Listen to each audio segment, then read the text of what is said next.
I began to reform my life by being more careful, reading the Quran, trying to keep the traditions, of course, ritual and everything else that was required.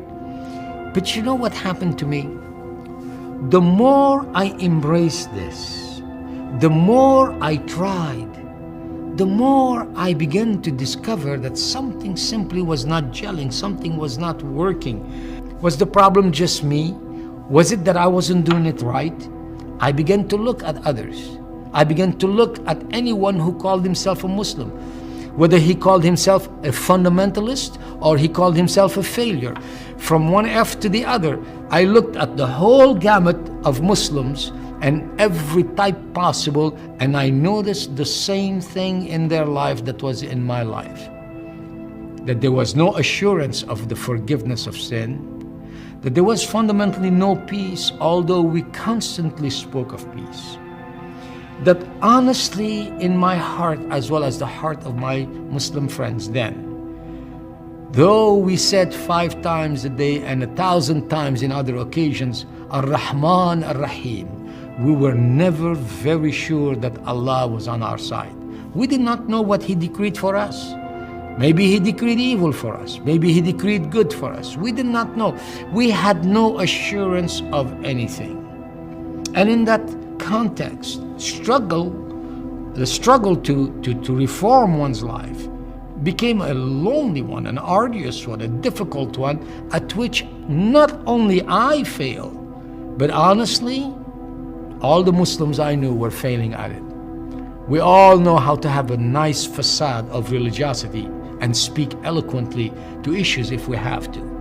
But the truth of the matter is that Allah sees our hearts, and He saw mine, and I looked at my heart and I knew that I was not finding the answer in religion as such. But what is there more than the deen? What is there more than iman? What is there that I needed that would take me to the next level, to the next step? I did not know. Where would I turn?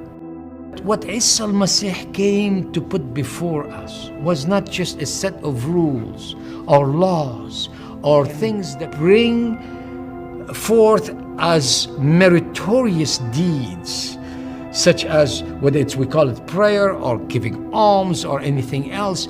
He came to teach us that beyond religion we needed relationship.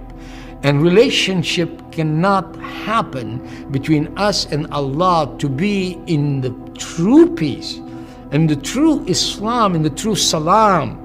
We cannot have that without there being first a reconciliation. This is what is taught, to have reconciliation, reconciled in the heart. This is what I learned through the message of Isa al-Masih that someone shared with me. That person, in fact, the first time that person talked to me, I was very angry with that person, saying, do not talk to me about such religious issues. Who are you? And that's when I learned that there's a great deal of difference between those who would say that they are following the Bible and those who are true followers of Isa al-Masih. The man talking to me was a true follower of Isa al-Masih. I remember the first time that I heard someone give a khutbah about the Injil, and the man that was preaching that word, I shall never forget how he held up that book, the Bible, that comprises all of the holy revelations of Allah, from the Torah to the Injil, and began to say Allah is the one who gives promises and keeps them, and He is the one who assures us that we can count on what He says. That was a comforting word for me, because he was saying that there are things that Allah says that cannot be simply trifled with, that give actually reassurance. For I grew up in a system where I was never sure if Allah was truly for me. I was taught that Allah is closer to me than my jugular vein. But when I went to the Quran to read that, I found out that this is not speaking about a tender, loving nearness to me, but that it was a warning to those who actually were not being obedient. So I was in fear rather than at peace.